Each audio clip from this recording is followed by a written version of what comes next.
नमस्कार, मैं हूं संदीप चौधरी। कृष्णानगर, पतपड़गंज, लक्ष्मी नगर, मुस्तफाबाद होते हुए IBN 7 की चुनावी चौपाल आज पूर्वी दिल्ली के गांधीनगर इलाके में पहुंच गई है और हम दिल्ली के चप्पे चप्पे पर जाएंगे पूरे महीने। क्यों? हम ये जानना चाहते हैं कि जो देश का दिल है दिल्ली, इसका दिल दुरुस्त है क्या? इसे ट्रांसप्लांट की जरूरत है या इसे पेसमेकर की? ये बातें मैं क्यों कह रहा हूं? क्या कांग्रेस बरकरार रहेगी या बीजेपी ट्रांसप्लांट कर देगी उसे दिल्ली में, या फिर झाड़ू के पेसमेकर की जरूरत पड़ सकती है दिल्ली को 8 तारीख को? यही हम जानने की कोशिश कर रहे हैं और जनता पूछेगी सवाल, नेताओं को देने ही होंगे जवाब, क्योंकि ये है मेरा वोट मेरी सरकार। क्या है ये? थोड़ा जोर से हाथ उठाकर बोलिए। तो जनता के सवालों के जवाब देने के लिए कुछ खास मेहमान हमारे साथ हैं। वरियम कौर इलाके की पार्षद हैं, या हम बता दें कि जो मौजूदा विधायक है अरविंदर सिंह लवली, उनके घर में देहांत हो गया था, तो वरियम कौर यहां पर आई हैं। हमारे साथ RC जैन बीजेपी के उम्मीदवार हैं। ये क्या लेकर आए हैं ये हम इनसे जानना चाहेंगे। और झाड़ू पार्टी, आम आदमी पार्टी के अनिल वाजपेयी हमारे साथ हैं। हमें ये बताइए वरियम जी, 3 बार से लवली यहां पर लगातार जीत रहे हैं, मंत्री भी रहे हैं, क्यों जनता चुने उन्हें एक बार फिर? गांधीनगर दरअसल गंदा नगर के नाम से भी जाना जाता है, क्या ये मानेगी? नहीं, ऐसी बात नहीं है। गांधीनगर 97 से पहले गंदा नगर था। 98 में जब से लवली जी आए कि नई रोशनी आई, यहाँ ना बिजली था, ना पानी थे, ना सीवर था। पानी है? अब पानी भी है, बिजली भी है, सीवर भी है। अजीत नगर में पानी है, अजीत नगर में पानी है, हर जगह पानी है, हर जगह 3-4 नगर में पानी है, धर्मपुरी में पानी है, ये सब जगह पानी है। कहीं भी ऐसी जगह नहीं है जब पानी ना हो। 15 साल में इतना विकास हुआ है। जो यहाँ पर ये जो सीट है ना गांधीनगर वाली, ये हमेशा से बीजेपी के पास थी। 45 साल के बाद एक सूर्योदय हुआ, वो रविंदर सिंह लवली आकर उसने दिल्ली का क्या पूरी जमुना पार्क इतना शानदार विकास किया कि आज दिल्ली के लोग गांधीनगर के लोग उसे एक देवता की तरह पूछते हैं। यहाँ पर विकास हुआ, यहाँ पर सड़कें बिल्कुल दुरुस्त हैं, कोई ट्रैफिक की प्रॉब्लम नहीं, कोई पार्किंग की प्रॉब्लम नहीं। पार्किंग और ट्रैफिक की बात है, पार्किंग के लिए जगह जरूरत होती है, फिर भी हमने तो जगह कौन देगा? सरकार नाले पे बनाई पार्किंग, गांव में पीछे पार्किंग बनाई, पुस्ते पे पार्किंग बनाई। और सबसे बड़ी बात है ट्रैफिक इसलिए है कि यहाँ पर कमर्शियल एरिया है। यहाँ पर जो जमीन 5 रुपए गज थी, आज 5 लाख रुपए गज है। वो सिर्फ लवली जी की देन है। पूरी दिल्ली में सीलिंग हुई। आप विकास का दावा कर रही हैं कौर जी, लेकिन क्या विकास के नाम पर दरअसल धमकी भी देते हैं यहाँ पर अरविंदर सिंह लवली की? रेलवे पटरी पर वहां पर झुग्गी झोपड़ी है कि नहीं बुलडोजर चला देंगे चुनाव से पहले, और उसके बाद कहेंगे नहीं है हमने बुलडोजर नहीं चलने दिया, तो वोट ले लेंगे वो। 15 साल से एक झुग्गी नहीं हुई, 15 साल से एक झुग्गी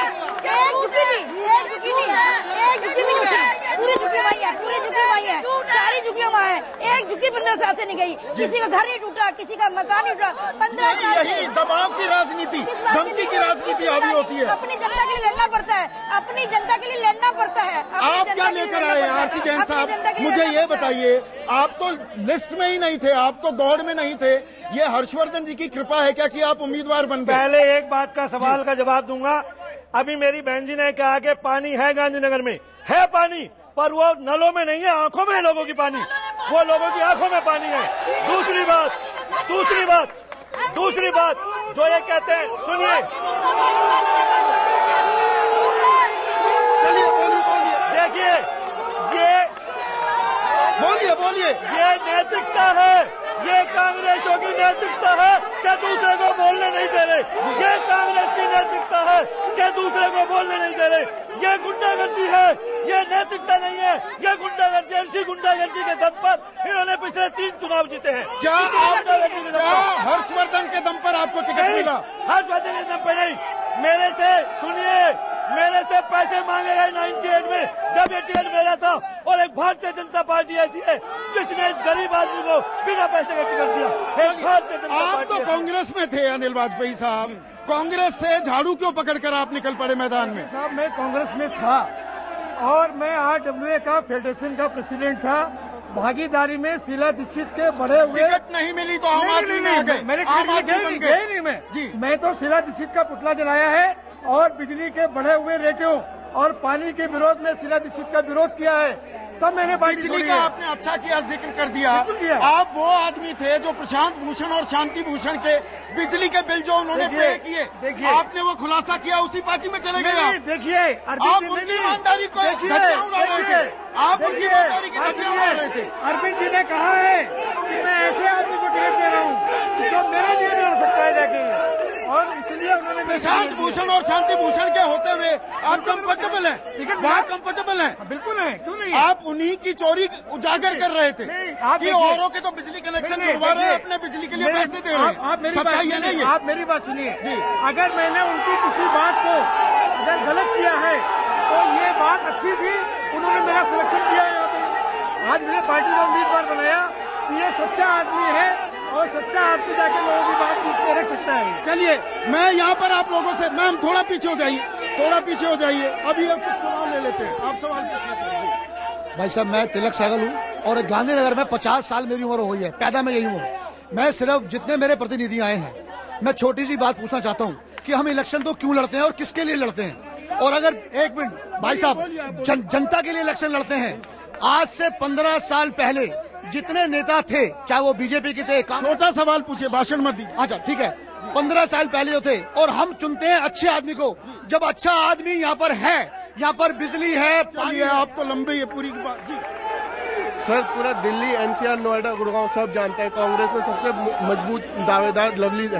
मैं इनसे ये पूछना चाहता हूँ, आम आदमी, इनके पास पहले से पैसा नहीं है, अपना पैसा गांधीनगर में क्यों वेस्ट कर रहे हैं? क्यों वेस्ट कर रहे हैं? सर, इनसे हम क्या पूछें? इनसे पूछने लायक तो हम है नहीं, क्योंकि ये तो कांग्रेसी है, ना ये बीजेपी के हैं ना ये आम आदमी पार्टी के। मैं आरसी जैन जी से एक सवाल पूछना चाहता हूँ कि हमारे जो यहाँ के गांधीनगर के जो नेता हैं अरविंदर सिंह लवली, जब उन्होंने क्षेत्र के लिए इतना काम किया है, तो क्या ये अपनी जमानत को बचा पाएंगे?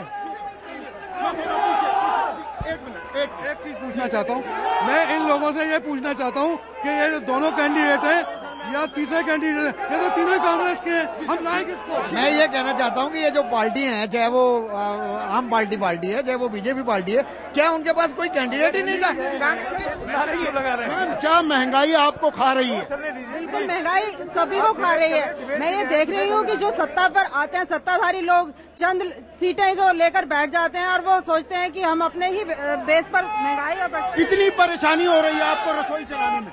बहुत परेशानी हो रही है, हर चीज महंगी है, सब्जी महंगी है, गैस महंगी है, कांग्रेस ने बुरी हालत मचा है। सब चीजें महंगी है। यहाँ पर ये महिलाओं की आवाज है। कौर जी, ये महिलाओं की आवाज है, थोड़ा पहले नारेबाजी बंद कराइए इनसे। ये कांग्रेसी समर्थकों का चेहरा मैं दिखा रहा हूँ, जो बोलने नहीं दे रहे हैं किसी को, जो किसी को बोलने नहीं दे रहे हैं। जी, महंगाई कितनी बड़ी समस्या है। क्या आप खुद एक गृहिणी हैं? यहाँ पर जितनी औरतें बैठी हैं कह रही हैं हम तो आंसू रो रहे हैं, प्याज के आंसू रो रहे हैं। यहाँ पर आपको याद दिलाना चाहूंगी 98 में प्याज 120 रुपए किलो था और सरकार कुछ नहीं कर रही थी। 3 मुख्यमंत्री बदल रही थी। आपकी सरकार ने क्या किया? हमारी सरकार आज 15 साल के बाद, केंद्र में आपकी सरकार, राज्य में आपकी सरकार, 15 साल में प्याज के रेट 50 रुपए 60 रुपए है और ये महंगाई जाती है। महाराष्ट्र में भी आपकी सरकार, जहाँ से सबसे ज्यादा प्याज आता है। प्याज आ रहा है, बरसातों में प्याज खत्म है, लेकिन हमारी सरकार प्याज बेच रही है। आज आलू 20 रुपए किलो, प्याज 40 रुपए किलो मार्केट में बिक रहे हैं। ये सब बहाना है, ये जमाखोर बीजेपी जमाखोरों की सरकार है। इन्होंने ही प्याज इलेक्शन के समय गैप किए हुए हैं। देखिए, मैं फिर जरा दिखाइए, ये कांग्रेस के समर्थक हैं, ये कांग्रेस के समर्थक हैं। मैं फिर से तस्वीर दिखा रहा हूँ। जी चलिए, जी बोलिए। देखिए, अगर भारतीय जनता पार्टी ने होर्डिंग की है तो सरकार को मेरा खुला चैलेंज है, उनके यहाँ छापे डलवाओ, सामने लाओ ऐसे नंगे चेहरों को, क्योंकि कांग्रेस के लोगों ने खुद होर्डिंग की है, इसलिए छापे नहीं डल रहे। और दिल्ली के मुख्यमंत्री ये कहें कि भैया अब जो है ना प्याज की होर्डिंग अब मत करो, इसका मतलब बाद में करेंगे। एक मिनट रुकेंगे, थोड़ा संयम रखिए। जिंदाबाद से काम नहीं चलता है, सिर्फ बातचीत भी होने दीजिए। एक चीज मुझे ये बताइए, आप पर आरोप सीधे जैन साहब ये लगता है कि आप फेडरेशन चलाते हैं एक स्कूलों की और सब नए स्कूलों को अपनी फेडरेशन को ज्वाइन करवाने के लिए दबाव डालते हैं, उनसे बाकायदा पैसा लेते हैं, ये आरोप लगता है आप पर। मैं 500 रुपए लाइफ टाइम लेता हूँ स्कूलों को। 2006 में जब कांग्रेस की सरकार ने 4,000 स्कूलों को सील किया था। ये आरसी जैन था जिसने 13 लाख बच्चों की एजुकेशन बचाई थी। और एक आरोप अगर मेरे पे सिद्ध हो जाए, राजनीति छोड़ दूंगा। राजनीति छोड़ देंगे आप? ये सारे मनगढ़ंत आरोप हैं। सारे मनगढ़ंत आरोप हैं, सारे मनगढ़ंत आरोप हैं। एक आदमी ये कह दे कि आरसी जैन पे भ्रष्टाचार है, राजनीतिक जीवन से इस्तीफा दे दूंगा। जी वाजपेयी साहब, लोग यह पूछ रहे हैं जो आदमी कांग्रेसी था सारी उम्र, उस पर हम भरोसा कैसे करें? जी जी जी देखिए साहब, मैं अरविंद केजरीवाल जी का सिपाही हूँ और आज दिल्ली की भ्रष्ट मुख्यमंत्री है शीला दीक्षित।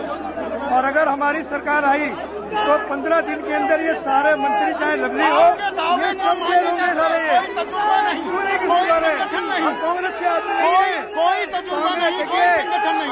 आज आम आदमी पार्टी गरीबों की लड़ाई लड़ रही है, आम आदमी पार्टी पानी की लड़ाई लड़ रही है, आम आदमी पार्टी बिजली की लड़ाई लड़ रही है। कांग्रेस और बीजेपी, वाजपेयी साहब क्या किया? ना संगठन ना तजुर्बा, कैसे है?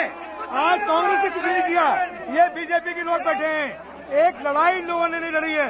कम से कम मैंने कांग्रेस में रह के दिल्ली के लोगों के लिए लड़ाई तो लड़ी है, नहीं कर रहे। तो लड़ाई भी कांग्रेस का बड़ा लड़ाई भी लड़ी है ना, ये लड़ी है। नाराजगी के वोट ले जाएंगे, बीजेपी को हरवाएंगे। आज ये तो नहीं है। अरे ये तो हार जाएंगे भाई साहब। 8 दिसंबर को आम आदमी पार्टी की दिवाली मनेगी। क्या कौर जी, क्या आप मुस्कुरा रही हैं कि आम आदमी पार्टी आ गई, थोड़ी एंटी इनकम्बेंसी वो ले जाएंगे? मैं एक बात करने में हासिल से रही हूँ कि बिजली की बात करते हैं। मेरे भाइयों को याद होगा 97 में एक ट्रांसफर नहीं लगा सके उस समय के विधायक। 3 लाख में कटे थे, 3 लाख में कटी थे। अरे अपने नेता को तो बोलने दीजिए, अपने नेता को तो बोलने दीजिए। 3 लाख में इन्होंने इकट्ठे किए थे विधायक दर्शन बैग को देने के लिए कि एक ट्रांसफॉर्म लगा दो, जगह खरीद के नहीं लगा सके। आज यहाँ ट्रांसफॉर्म में है। और ये जो मेरा भाई दूसरा बीजेपी का है, इसके मतलब 97 में यहाँ 3 महीने बत्ती नहीं आई और खुद मेरे साथ जेल गया है। आज जो बातें कर रहे हैं, आज बातें करते हैं, सही मायने में भुना नहीं पाए, ना नेता चुन पाए, दिक्कतें हो गई, महंगाई का मुद्दा, भ्रष्टाचार का मुद्दा, ये उठा ले गए। इस तरह से नेता चुने जाते हैं, ये देख लो। ये कल्चर है कांग्रेस की कि आपको नहीं बोलने दिया जा, मुझे नहीं बोलने दिया जा। ये आपको पता चलता है कि गांधीनगर में किस प्रकार का माहौल है, इससे आपको लग गया होगा। और जहां तक मुद्दों की बात मुद्दों की बात है, भारतीय जनता पार्टी का दावा है कि सत्ता में आने के बाद 30% बिजली के दाम कम कर देंगे, महिलाओं को सुरक्षा देंगे। और जो पेरेंट्स, आपने महिलाओं की सुरक्षा की बात की, 1 मिनट थोड़ा और पीछे आते हैं। मैम, आपको सवाल पूछना चाहेंगी, क्या आप सुरक्षित महसूस करती हैं? बिल्कुल करते हैं, बिल्कुल सुरक्षित है। हम कांग्रेस बिल्कुल भी सुरक्षित नहीं करते हम, बिल्कुल भी। सबसे बड़ी बात ये, शोर मचा के कभी जीता नहीं जा सकता। सच्चाई कड़वी लगती है और इसीलिए अपनी बात को दबाने के लिए। सर, अगर विकास हुआ है तो विकास को वोट पड़ेगा। महिला सुरक्षा पे क्या कहेंगे? गुड़िया का बलक्का हुआ, कहाँ गए थे लवली जी? सर, मैं बीजेपी वालों से चाहता हूँ एक बात पूछना। ये कहते हैं कि बिजली का बिल 30% कम कर देंगे। गुजरात, अहमदाबाद के अंदर दिल्ली से ज्यादा रेट है। अगर इनके पास कोई ऐसी जादू,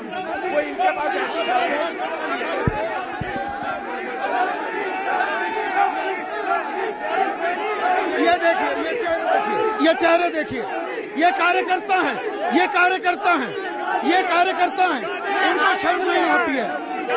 इनको शर्म नहीं आती है, ये चर्चा गांधीनगर की ये चर्चा